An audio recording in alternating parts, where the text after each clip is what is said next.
Welcome to Cars Yeah, show number 308. This week on Cars Yeah, we're celebrating the Concorso Italiano and talking with sponsors from this spectacular event that takes place during the Monterey Pebble Beach Car Week in California. You can learn more about this event at www.concorso.com. Do something today that your future self will thank you for. This is Cars Yeah, where you'll enjoy interviews with inspiring automotive enthusiasts. Mark Green is here to provide you with a fuel injection of automotive inspiration. So get in, sit down, buckle up, and get ready for a wild ride here on Cars Yeah.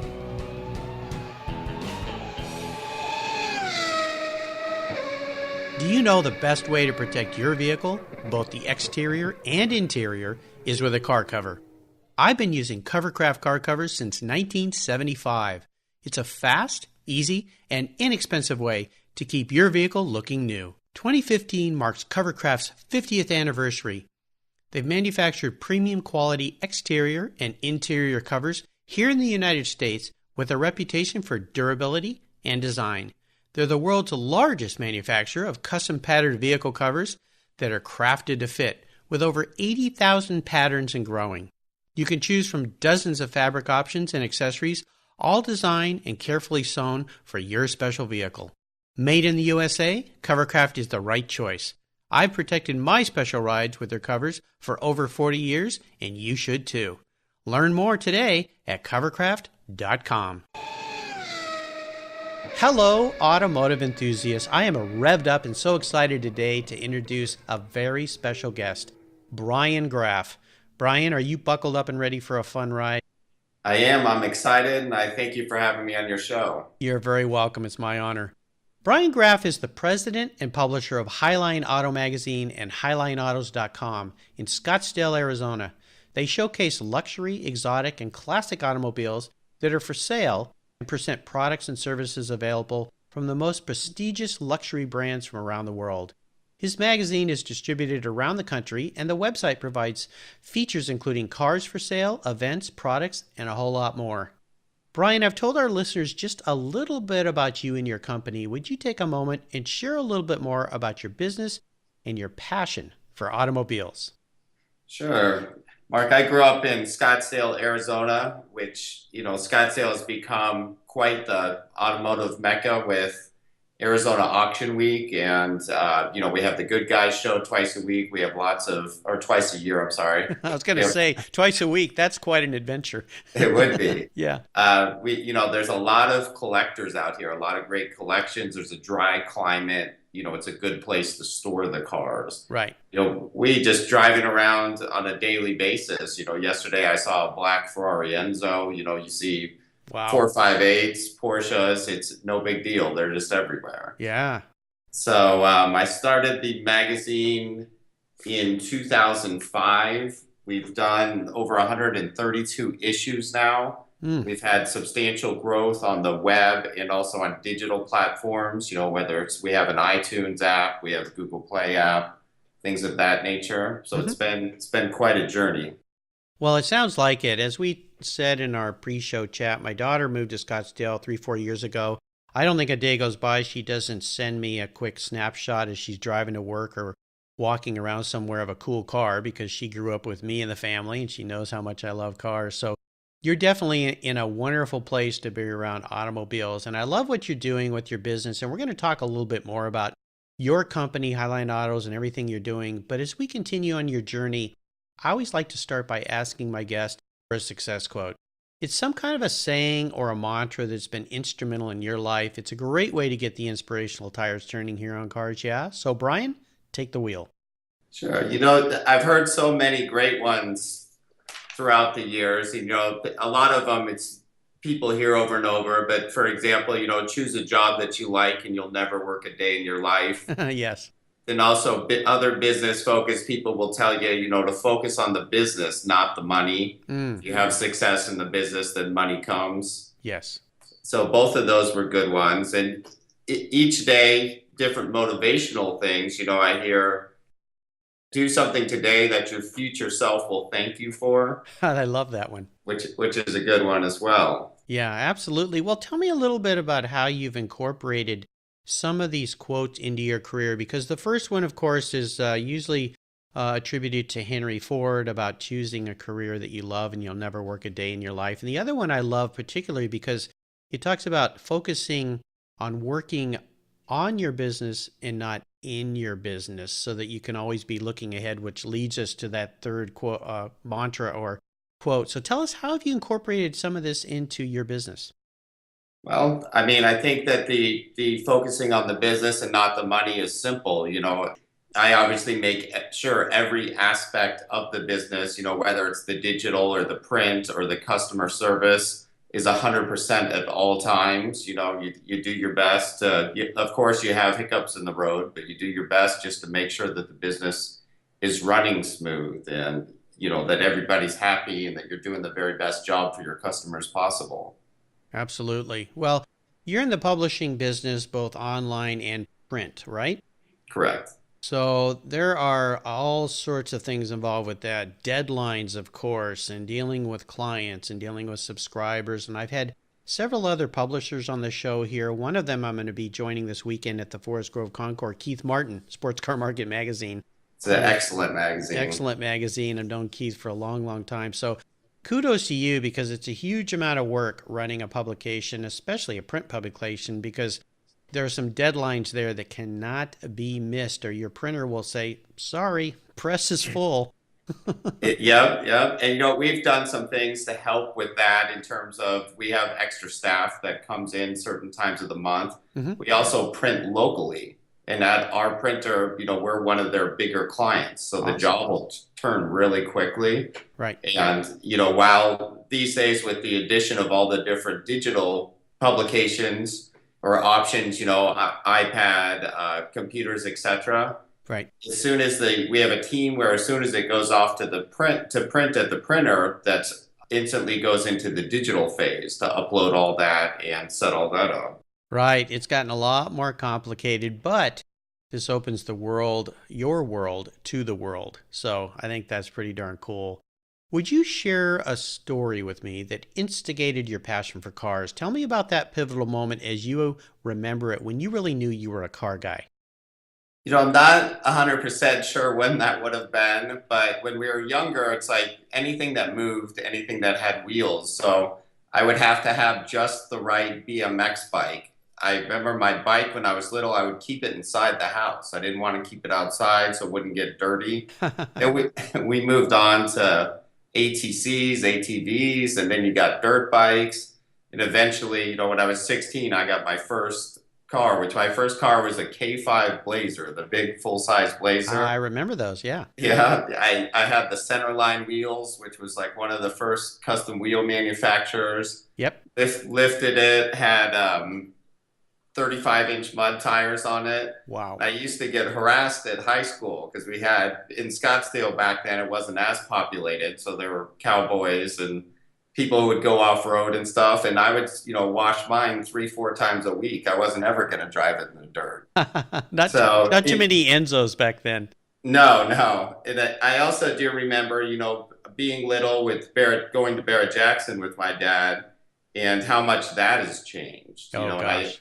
I would have never for a second thought, hey, in the future, I'm going to be here with a booth, just passing out magazines and displaying for my clients. You never know what lies ahead. Oh, I know. It's absolutely amazing and phenomenal. And the opportunities we have in this day and age are just endless. I think that's fantastic.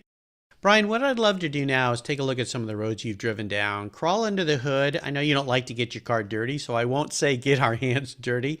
But I'd love for you to share a huge challenge or even a great failure that you faced along the way in your life or your career. But the most important part of this has to do with how did you overcome that situation? And even more important, what did it teach you? What did you learn from it? I've had a couple big challenges, both in my career and in my personal life. In my personal life, from the time I was like 19 to 25, I had melanoma real bad. Oh, no. Yeah, and I had, I've had a big portion of my face was removed, and then it started to spread in my body. Oh my goodness! They started cutting pieces out of my back and my chest, so I look like Swiss cheese when I go to the pool parties. Oh my goodness!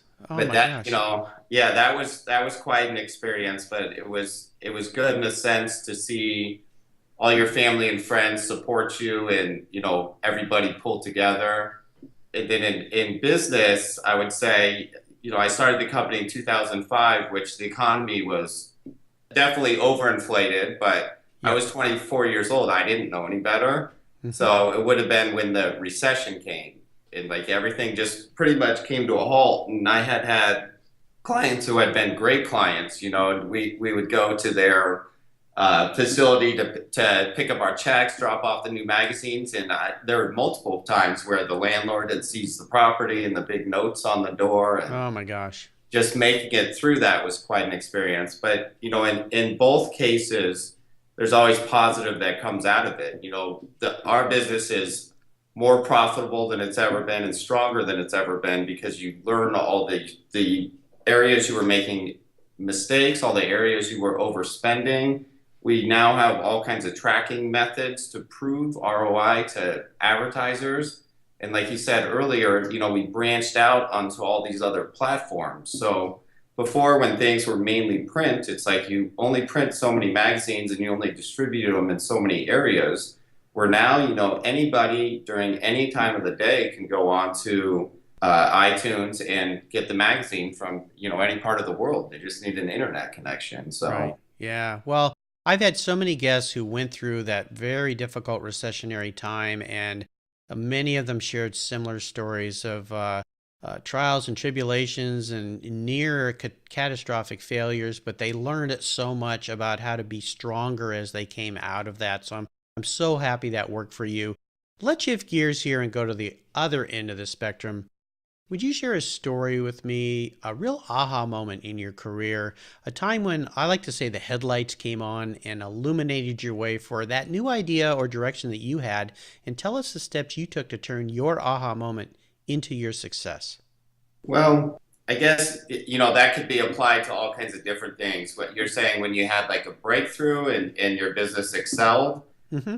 I would say when we originally started in just Arizona and then we branched out into California, and California has an even healthier automotive community than Arizona does. Oh, yeah. And it just started to take off, and it was, it just opened the door to that many more things. We've done things from Jay Leno. We featured him on the cover. He invited us to his garage. To even lesser local celebrities there. We just featured the Altman brothers, who are on the $1 million listing. But it's kind of like these people help you grow and help push the product even further. Right. Absolutely. It really is the culmination of the people you surround yourself with. That's what brings me so much joy here at Cars Yeah, is I get to talk to so many cool entrepreneurial people that have wrapped their passion for cars into their vocation, just like you. And the car culture, the car community is very tight.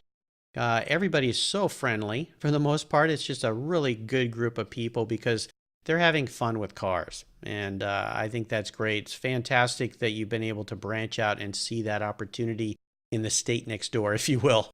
Yes, yes. How about proudest career moments? I would assume you've had many, but is there one in particular you could share with us? For me, I'm proud of the product in general. I'm proud of the team that we have involved backing the product. But I also really enjoy when our advertisers have success. And I've had, interesting moments from where I walk in a dealership just randomly to talk to somebody, and there's somebody. I had a local dealership here in Arizona. It's a smaller independent, but they deal in, just several $100,000 cars, just the cream of the crop. Mm-hmm. And it actually happened 3 months in a row. And I just would show up at different times. And the first time the guy says to me, "Hey, do you know that guy over there?" And I'm like, "No." And he goes, "He says he knows you. He walked in with the magazine. He's buying that Lamborghini." Oh, And I'm like, cool. "Great." Yeah. And it was three different months, just random times. The person was buying a car that I came in. Wow. So for me, that's what I really enjoy is, helping them reach their sales goals or driving new business to them. And then we also have a lot of interesting things when we do all these different shows. We try to do 3, 4 shows every month. And people love to come up and talk to us, hang out at the booth. You know, they'll tell us, oh, I have every one of these magazines. I collect them. Wow. Funny things people will say. I had a guy tell me his wife likes to go to a specific breakfast restaurant, but he doesn't like the breakfast restaurant. But he says he knows if he goes there, he can get the magazine there. we have magazines, you know, complimentary magazines at different places. Right. So he says his wife thinks that he's taking her to the restaurant that she likes to go to, but in reality, he's just going so he can get the magazine. Yeah, she, you know, these women, they're pretty darn smart. They figure us car guys out pretty quick. Yeah. Very cool. Well, it's great when you know you're helping your clients. Absolutely. That's what it's all about. Let's have a little bit of fun here. You talked about that K5 Blazer, but I'd love for you to share a story about your first really special vehicle and maybe a memory you have with that car or truck or bike. You know, I've had lots of amazing cars, and I think that your taste kind of changes. You know, initially, everybody younger, you start to make money. You have to get the Lamborghinis and Ferraris, and then you get, you know, a little more sophisticated in the classics. But I would say a pivotal car to me, or most important car, was probably my 5 Series BMW. Mm-hmm. Not the nicest car I owned, but it meant the most because that was when I had the battle going with the cancer. My family is not, I don't necessarily come from a wealthy family, but it was like they all put money in and got me this car. Oh, how nice. Yeah, and that, so it, you know, it was special, and it was the first really nice car I had ever had. Uh-huh. And that car technically is what led to all of this, because I ended up down the road selling that car, using it as a down payment on a house. And then in 2005, when I started the magazine, I took a second out on the house, and that's where I got the money. Oh, wow. So the car led to the house, which led to the capital, which led to the business. So, which led to this conversation. Then this conversation, and who knows where it will lead next. What a great story. That's fantastic. I've been a BMW fan for a long time. I've driven and owned many BMWs. I like the M3s because I'm a little smaller guy. I kind of like the smaller car. But I tell you, I've driven some 5 Series and especially the M5. Oh yeah. My gosh, those cars are just ballistic. They are so awesome. They just never stop pulling when you put your foot to the floor. So yes. Very cool story. Is there a vehicle that you've owned and sold and you really wish you could have it back in your garage? I would say every car I've ever had. Well, let's just pick one that really you think about most often going, oh, and I'm not talking about having it back because it's worth money. I'm talking about having it back because it just meant something to you. Yeah. Well, you know, we could go back to that BMW, but the BMW did lead to where I am today. Mm-hmm. And, you know, the K5 Blazer, that wasn't necessarily the nicest car, but it was my first car. You hear all these stories about these guys who will go back 20, 30, 40 years later and find their first car. Yep. So it would be fun to have the first car. Oh, yeah.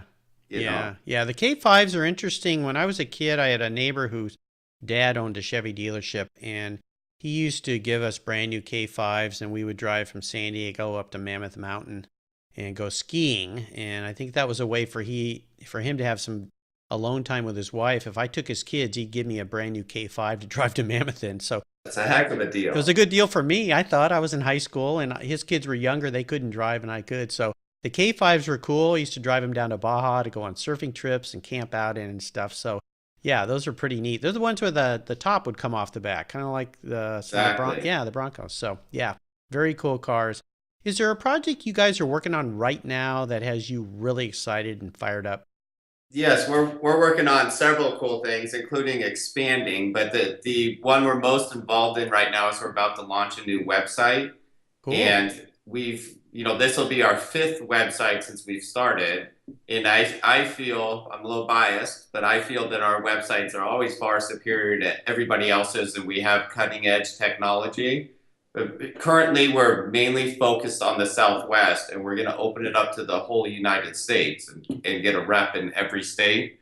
So that's our big push. As you know, the magazines are fun, and we do, like I told you, our magazine turns over real quick in terms of printing. Mm-hmm. So we do our best to keep all the information as accurate as possible. But on the websites, we run feeds on it, so it's updated every day at midnight. changes prices, changes pictures, adds new cars. So it's constantly accurate. And I think that in the end, that's where the ideal shopping tool is. Right. Absolutely. Well, that's exciting. Sounds fantastic. Can't wait for that to roll out. Now, here's a very introspective question for you, Brian. If you were a car, what kind of car would you be and why? I don't know. Let's go back with that Ferrari Enzo I saw the other day. Oh, Let's yeah. let's go with the Ferrari Enzo. Let's say that it's a modern day classic. But yet a performance car. Absolutely. Well, that wouldn't be a bad car to be. I love the Enzos. They're just spectacular cars. Nice choice. Well, Brian, up next is the last lap. But before we put the pedal to the metal, let's say thank you to today's Cars Yeah sponsor. Have you turned your key and heard that dreaded tick, tick, tick, tick because of a dead battery? No worries. I've got the NOCO Genius Boost Jump Starter. This compact tool fits in your glove box and features rechargeable lithium battery technology that will start a dead battery in your car, boat, truck, or RV. It packs a whopping 12-volt, 400 amp starting power and can start up to 20 dead batteries on a single charge. Plus, it has built-in spark-proof technology with reverse polarity protection to safely jumpstart your vehicle. The compact, ergonomically designed clamps are solid copper for maximum conductivity, and there's a built-in ultra-bright dual LED flashlight with 7 modes, including an SOS emergency strobe. It's easily rechargeable with a USB outlet, and you can charge your smartphone or tablet while you're on the road. Works on any 12-volt lead-acid battery. The Genius Boost from NOCO is the ultimate emergency tool that's safe and easy to use. Quality design, state-of-the-art technology from NOCO, your battery care source since 1914. Get yours at geniuschargers.com. All right, Brian, we're back and we're entering the last lap, and this is where I fire off a series of questions, and I'm going to ask you to give our listeners some quick blips of that Enzo throttle as we get answers from you. So are you ready? Mm-hmm. What's the best automotive advice you've ever received? Automotive advice. How about in terms of buying and owning cars? People are concerned about the cost. Yep. I had somebody tell me as long as, because let's face it, you buy, a $300,000 newer car, you can lose a bunch of money on the depreciation. Oh, yeah. But I had somebody tell me, just buy what you like. As long as you enjoyed your time with that car, don't look at it from the financial perspective. I've heard that from many people. I had a consummate car collector and car guy, Bruce Meyer, on this show, and he said it this way: buy the best you can and cry only once, and then enjoy the car. So yeah, buy it. I like that. The other part of that too is buy a car you like, because you know what? If the market goes crazy, we have another recession, which will happen someday, and you can't sell that car, at least you'll have something you like. Yeah, we did an interesting story on buying into the stock market or buying the automobiles and what the outcome was. And there were some classics where you'd actually make more money. Well, I'll tell you, the way the collector car market is going today, that is absolutely true. But like all cycles, they do come to an end. The bubble pops, and unless you're in those blue chip Ferrari GTO cars or the high-end collector cars, yeah, that can happen. But, I had many guests on this car that had done very well. I've had some luck with some collector cars as well, buying them at the right time, selling them at the right time. So it definitely, if you know what you're doing, can be very lucrative. Could you share one of your personal habits that you believe has contributed to your success over the years? In terms of habits, obviously work hard. That's the most basic. But I think also put your customer before you. And you do everything you can to ensure, that they receive the results that they're enlisting you for. Do the best you can for them. I had a real fun guest on during Concorso Italiano week here. He's a gentleman who is named Raffaello Porro from Italy. And he said something very similar: put people first. It's about people. If you take care of your customer, put people first, everything else will fall in line. So very well said. Do you have a resource that you think the Cars Yeah listeners would really enjoy? A resource meaning Highline Autos magazine? I was hoping you were going to say that. Yeah, absolutely. Tell us a little bit about what our listeners would find on your website. On our website, we actually have some really cool stuff on our website. We have every cover story we've ever done. We have every great garage we've ever done, which our great garage series, sometimes it's local people, sometimes it's celebrities, sometimes it's museums, things like that, So there's a lot of information there. If you're looking for events, we have an events section. And of course, if you're shopping for an automobile, our new one again will probably launch here in about a month. You know how those things go. It's like it keeps pushing, but we're close. Yep. And it's easy to use. The design is great, big pictures. So it's a great resource. So hopefully our guests, by the time this show airs, can go to highline-autos.com and check out that new site. Brian, would you share a book that you think the Cars Yeah listeners would really enjoy reading? Should I go back to Highline Autos magazine again? Well, the magazine isn't technically a book, but I think that's definitely a place for people to go. But I do love it when guests share books, either automotive books or business books, because we have a great place on the website called Guest Recommended Books. So is there a book that you've read in the past that you think our guests should crack open? I've read books about, old race car drivers, say like H.J. Foyt, things like that, but nothing's really come into my tip of my tongue right now that I think that they're missing out on. I read a lot of financial stuff outside the automotive realm. Sure. Is there a place that you go to read financial information that you think the listeners would benefit from? I like Entrepreneur magazines and things like that. Okay, great, cool. Well, listeners, you can find resources linked at the Cars Yeah website, carsyeah.com/Brian Graff. His last name is Graff. On his show notes page will be links to all these great things he's shared with us today. Do you have any interesting hobbies outside of your passion for cars? A lot of my hobbies are based around fitness. I think that in order to perform well at work, you obviously need to be in good shape. So we do everything from the guys at work, we'll hike Camelback Mountain, we water ski. I have a trainer at the gym. I like to snow ski. But a lot of my time is focused on automotive. The weekends you're going to events, during the week you're in the office. So Yep. I've hiked Camelback Mountain. There's some great hiking trails up there. My daughter lives in Scottsdale, and she's taken me on some great places. She and her boyfriend actually run up and down those hills to stay in shape. I don't know how they do it in the heat, but it's a great place to go there in Scottsdale. All right, Brian, we're up to the checkered flag, and this last question can be a real doozy. If you could only have one collector car in your garage, but don't worry about the price, because today I'll buy you whatever you'd like, what would that one vehicle be and why? I have to go with the Shelby Cobra. Okay. Obviously, the collectability and the historic value behind the car. Mm-hmm. The race history, Carroll Shelby himself.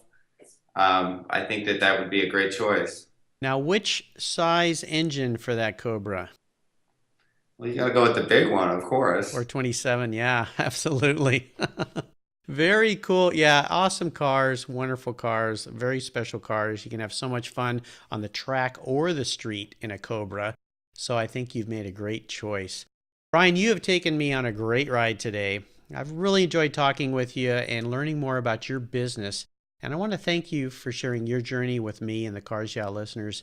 Could you give us one parting piece of guidance before you drive off into the sunset in that Shelby Cobra? Yes, next time you're looking for a new vehicle, buying or selling, make sure you go to our website. And what is that website again so that our listeners... It is highline-autos.com. Awesome. Great.